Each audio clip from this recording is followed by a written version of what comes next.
నమస్కారం. ఈనాటి మన విశ్లేషణకు స్వాగతం. ఈరోజు మనం ఒక అత్యంత ఆసక్తికరమైన, బహుశా మనందరికీ తెలిసినా పూర్తిగా అర్థం కాని ఒక విషయం గురించి మాట్లాడుకోబోతున్నాం. అదే భారతీయ కుల వ్యవస్థ. దీని చారిత్రక మూలాలేంటి? వలసవాదులు దీన్నెలా మార్చారు? నేటి ఆధునిక కాలంలో ఇది ఎంత సంక్లిష్టంగా మారింది?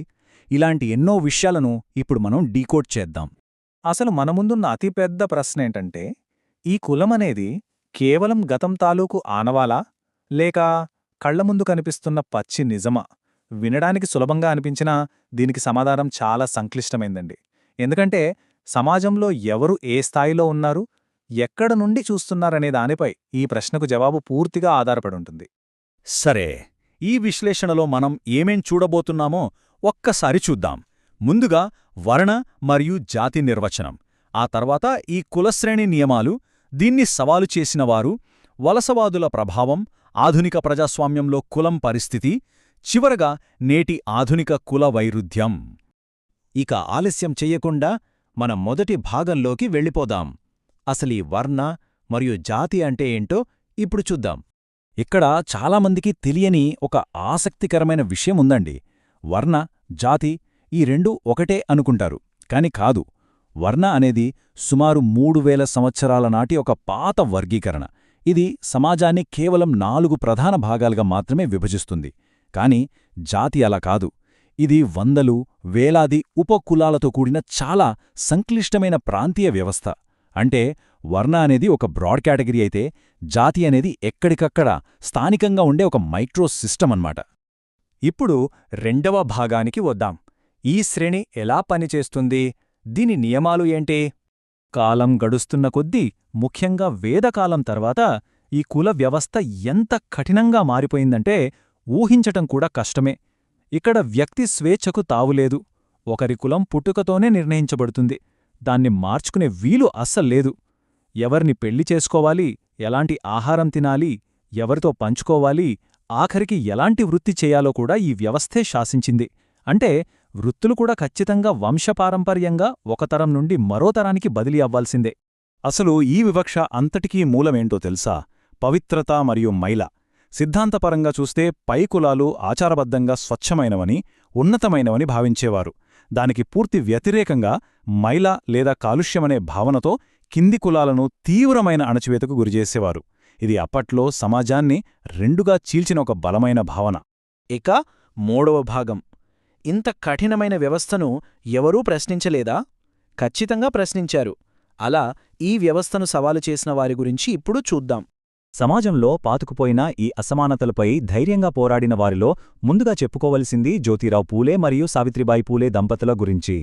పవిత్రత పేరుతో సమాజంలో ఉన్న నియమాలను జ్యోతిరావు పూలే తీవ్రంగా ఖండించారు. అందుకే 1873లో ఆయన సత్యశోధక్ సమాజ్ను స్థాపించారు. ఇక సావిత్రిబాయి పూలేగారు అడుగు ముందుకేసి చదువుకు దూరమైన శూద్రులు, అతిశూద్రుల కోసం ఏకంగా దేశంలోనే మొట్టమొదటి రాత్రిబడిని ప్రారంభించారు. నిజంగా కాలంలో ఇదొక విప్లవమే కదా? ఈ చైతన్యం కేవలం అక్కడే ఆగిపోలేదండి. దక్షిణ భారతదేశంలో కూడా చాలా బలంగా సాగింది. మానవులంతా ఒక్కటే, అందరూ సమానమే అని చాటి చెప్పిన నాయకుడు పెరియార్. అలాగే కేరళలో అయ్యంకాళి పోరాటం మరువలేనిది. అణగారిన వర్గాల వారు కనీసం పబ్లిక్ రోడ్ల మీద నడవడానికి, స్కూళ్లకు వెళ్లడానికి స్వేచ్ఛను సాధించింది ఆయన పోరాటం వల్లే. ఇప్పుడు 4వ భాగం.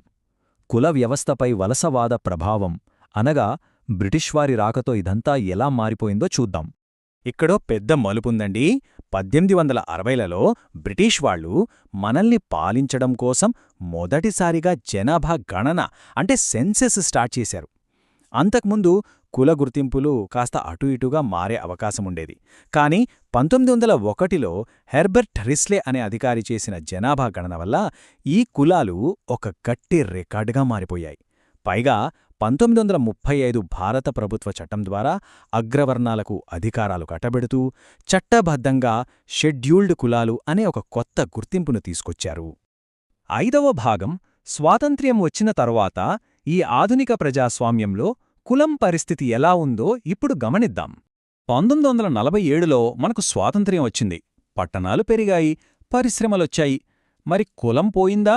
లేదు, దాని రూపం మార్చుకుంది అంతే. ఈ ఆధునిక మార్పులను అర్థం చేసుకోవాలంటే ప్రఖ్యాత సామాజిక శాస్త్రవేత్త ఎంఎన్ శ్రీనివాస్ గారిని మనం ఇక్కడ ఖచ్చితంగా తలుచుకోవాలి. కుల వ్యవస్థలో వస్తున్న ట్రెండ్స్ని వివరించడానికి ఆయన అద్భుతమైన కొత్త కాన్సెప్ట్ చెప్పారు. అందులో మొదటిది సంస్కృతీకరణ. దీన్నే సంస్కృతైజేషన్ అంటారు. అంటే ఏంటంటే, ఆర్థికంగా కొంచెం స్థిరపడిన తర్వాత దిగువ లేదా మధ్యతరగతి కులాల వాళ్ళు తమ సామాజిక హోదాను పెంచుకోవడానికి అగ్రవర్ణాల ఆచారాలను అనుసరించడం. ఉదాహరణకు మాంసాహారం మానేసి శాకాహారులుగా మారడం లేదా పవిత్ర ధారాలు ధరించడం లాంటివన్నమాట. ఆయన చెప్పిన ఇంకో పవర్ఫుల్ కాన్సెప్ట్ ఆధిపత్య కులం. స్వాతంత్ర్యం వచ్చాక భూసంస్కరణల వల్ల యాదవులు, ఒక్కలిగలు లేదా పాటిదారులు లాంటి మధ్యంతర కులాలకు భూములు దక్కాయి. ఒక పక్క భూమి, మరోపక్క భారీ జనాభా. ఈ రెండూ ఆయుధాలతో వాళ్లు ప్రాంతీయ ఎన్నికల రాజకీయాల్లో ఎంత కీలకమైన శక్తిగా ఎదిగారో ఈ కాన్సెప్ట్ మనకు స్పష్టంగా చెబుతుంది.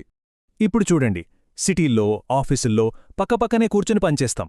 అక్కడ కులం పెద్దగా కనిపించదు.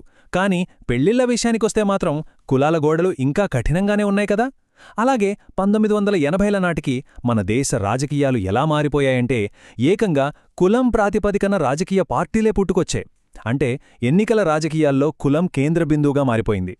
ఇప్పుడు చివరిగా 6వ భాగం, ఆధునిక కుల వైరుధ్యం. ఇదే మన విశ్లేషణకు క్లైమాక్స్. ఇవాల్టి సమాజంలో ఎంత విచిత్రమైన పరిస్థితుందో మీరే ఆలోచించండి. అగ్రవర్ణాల వారికి తరతరాలుగా వస్తున్న ఆస్తి, చదువువల్ల తమకు అసలు కులం అప్రస్తుతం అనిపిస్తుంది. వాళ్లకి కులం అదృశ్యంగా ఉంటుంది. కాని నాణెనికి మరోవైపు అణగారిన వర్గాలకు రిజర్వేషన్ల ద్వారా ప్రభుత్వ రక్షణ పొందాలన్నా, సమాజంలో నిలబడాలన్నా కులమే వాళ్ల ప్రధాన గుర్తింపు. ఒక్కరికి ఏమాత్రం అవసరం లేనిది మరొకరికి బతకాలంటే అత్యవసరం. ఎంత పెద్ద పారాడాక్స్ కదా ఇది. ముగించే ముందు మిమ్మల్ని ఒక చిన్న ప్రశ్న అడగాలనుకుంటున్నాను. కులమనేదే లేదని భావించే ఒక పైస్థాయి వర్గాన్ని, కులమే ప్రధాన ఉనికిగా బతుకుతున్న కింది స్థాయి వర్గాన్ని మన సమాజం రేపటి రోజున ఎలా సమన్వయం చేసుకోగలదు? ఇన్నేళ్ల చారిత్రక వ్యవస్థ మన సమాజం మీద చూపించిన ఈ లోతైన ప్రభావం గురించి మీరు ఒకసారి ఆలోచించండి. ఈనాటి మన విశ్లేషణ మీకు ఎన్నో కొత్త విషయాలను తెలిపిందని ఆశిస్తున్నాను. ధన్యవాదాలు.